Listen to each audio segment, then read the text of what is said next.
Hello people, so welcome to my review of One Piece chapter 1048. And obviously One Piece was on break because of Golden Week, but now that's over. We reached chapter 1048 to go over, and following the hype that was episode 1015, I was very intrigued to see how this chapter will play out, considering what could be Luffy's final attack.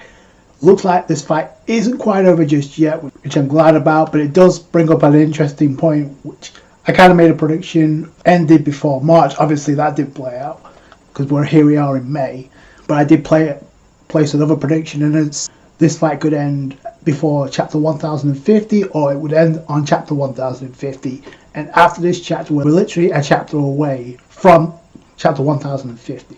But let's start off with the cover page with the adventures of Germa trying to flee Whole Cake Island, and to me it's interesting because we got Brûlé and Cracker.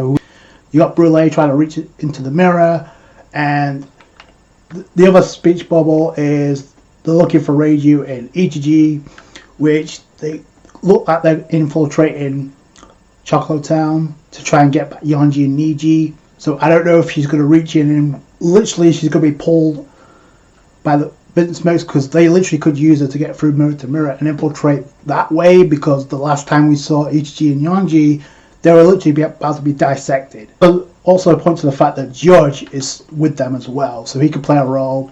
Although I've said that I'm probably going to sound like a broken record, but I think there has to be some resolution between Reiju and Pudding. I just think that makes sense considering they're the only two characters outside of Zeph and the Straw Hats who actually care about Sanji. But we'll have to wait and see where that goes. But speaking of which, we start off the chapter with Luffy's attack coming down on Kaido.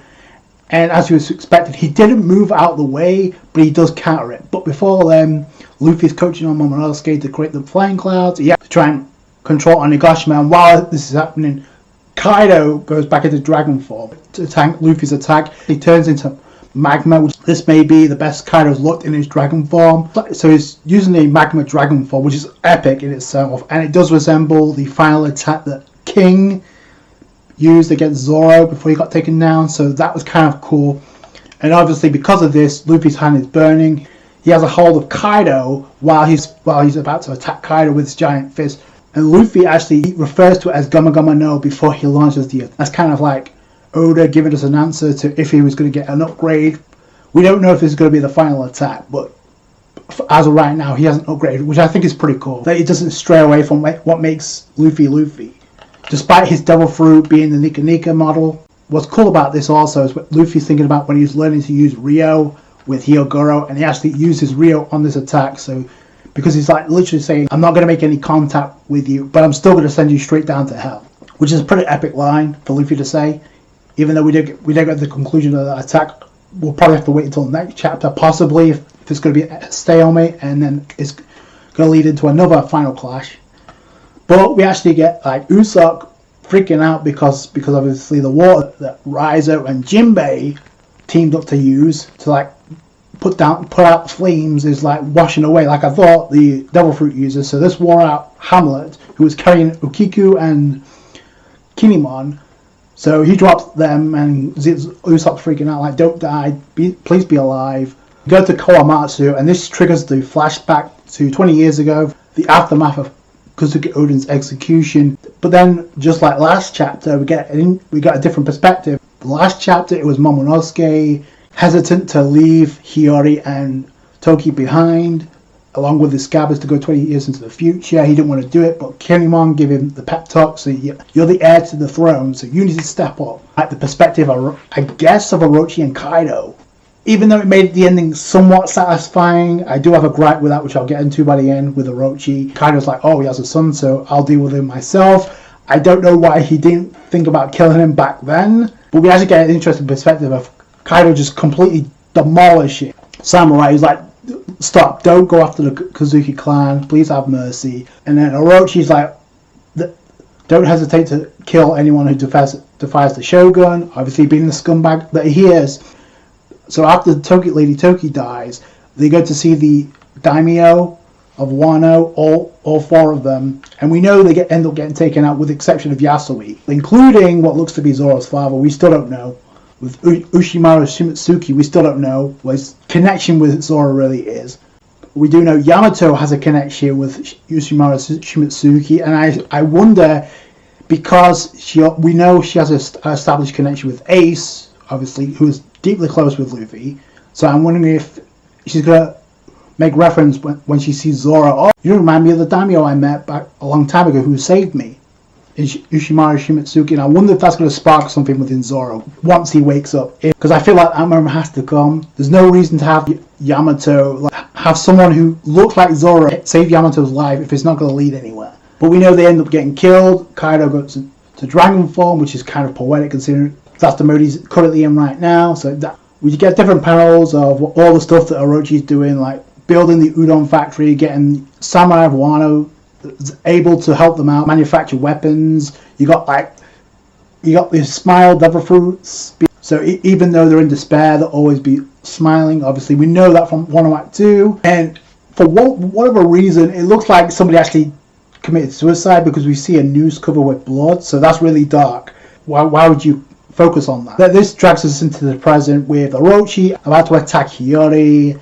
And just like I thought, somebody did interfere. And I can't say I'm shocked. It has ended up being Denjiro who ends up blocking the attack. I do like how Orochi kind of resembles Kaido right now, because they're both partners in crime, even though if you think one's cooler than the other. The fact of the matter is they're both guilty of this, and they're both going to be taken down. The only thing I like about the downfall of Orochi is it goes in with the wishes of the people of Wano at the Fire Festival. We know that's coming to an end, and what I like about this is like this is pretty much countering what Orochi says to Hiyori before Denjiro shows up. It's like, I'll be seeing you in hell, we can drink together down there. And then obviously that coincides with the wishes being fulfilled, like free us from this hell, give us some clear water to drink. And then the final wish is making Orochi disappear, which Denjiro pretty much ends up doing. I do have a gripe with this, and it's the same gripe I had with ending of the Nami ulti fight, with how much build up and how much setup there was in Nami taking down ulti, only for it to be undermined and overshadowed by Usopp and Zeus being upgraded. I don't care what you say, considering how it was built up, with the first moment being with Nami saying Luffy will be coming king of the pirates, in that emotional moment, and it was an emotional moment. And then furthermore, when Nami smacks the hell out of Ulti, said, I'm going to beat the hell out of you, I'm going to beat you into a pulp for hitting Otama. So that was the build up she needed to like take her down. You already had help with Big Mom. I didn't like how that was handled, and I don't like how this was handled, even though I kind of knew this was going to happen with somebody interfering. I said it before, and I said it multiple times.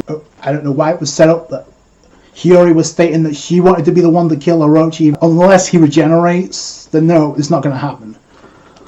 Because, again, and the reason for it is because you set that, number one, you set that moment since Wano Act 2, and number two, why is Hiyori there in the first place? If that was never going to be the case.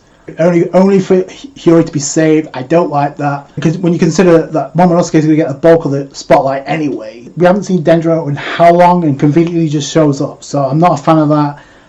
It was an okay chapter, but I wish the ending to the Orochi Hiyori could have been resolved in a different way. Again, that was my only gripe of this chapter. Other than that, it was a pretty straightforward, simple chapter. The chapter ended with the way it started, with Luffy and Kaido clashing. And if you notice, the clouds in the sky are beginning to drift apart, which means it's a Conqueror's hockey clash. And keep in mind, Luffy's using Rio too, so I don't know if this is going to force Kaido down.